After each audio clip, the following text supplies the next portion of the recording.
আসসালামু আলাইকুম। আইপিএলের ১৭তম আসরের ৪৯তম ম্যাচে আজকে মুখোমুখি হয়েছিল চেন্নাই সুপার কিংস এবং পাঞ্জাব কিংস। আজকে ম্যাচের শুরুতে টসে জিতে বল করার সিদ্ধান্ত নেয় পাঞ্জাব কিংসের অধিনায়ক স্যাম কারান। টসে হেরে ব্যাট করতে নেমে উদ্বোধনী জুটিতে ৬৪ রানের জুটি গড়েন চেন্নাইয়ের দুই ওপেনার ঋতুরাজ গাইকোয়াদ ও আজিঙ্কা রাহানে। তবে আজিঙ্কা রাহানে ব্যক্তিগত ২৯ রান করে আউট হন দলীয় ৬৪ রানে। শেষ দিকে চেন্নাইয়ের পক্ষে ব্যাট হাতে লড়াই করেন সামির রিজভি, মঈন আলী এবং মহেন্দ্র সিং ধোনি। সামির রিজভির ব্যাট থেকে আসে ২১ রান। এছাড়া মঈন আলী ও ধোনি করেন যথাক্রমে ১৫ ও ১৪ রান।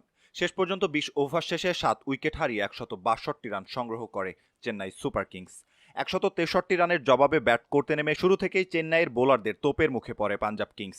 বল হাতে ইনিংসের তৃতীয় ওভারে প্রথমবারের মতো আক্রমণে আসেন বাংলাদেশি পেসার মুস্তাফিজুর রহমান। নিজের প্রথম ওভারে কোনো উইকেট শিকার করতে না পারলেও মৃতব্যয়ী বোলিং করে মুস্তাফিজ খরচ করেন মাত্র ৩ রান।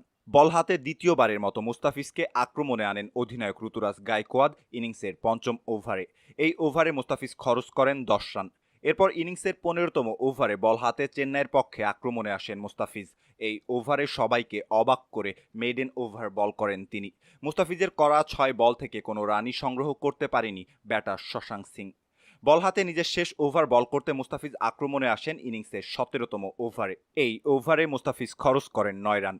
নিজের ৪ ওভারের স্পেল শেষে মুস্তাফিজ ২২ রান খরচায় উইকেট শূন্য থেকেছেন। এই প্রতিবেদন লেখা পর্যন্ত শেষ ১৮ বলে জয়ের জন্য পাঞ্জাব কিংসের প্রয়োজন ছিল মাত্র ৮ রান। এমন সহজ সমীকরণের ম্যাচে শেষ পর্যন্ত জয় নিয়েই মাঠ ছেড়েছে পাঞ্জাব কিংস।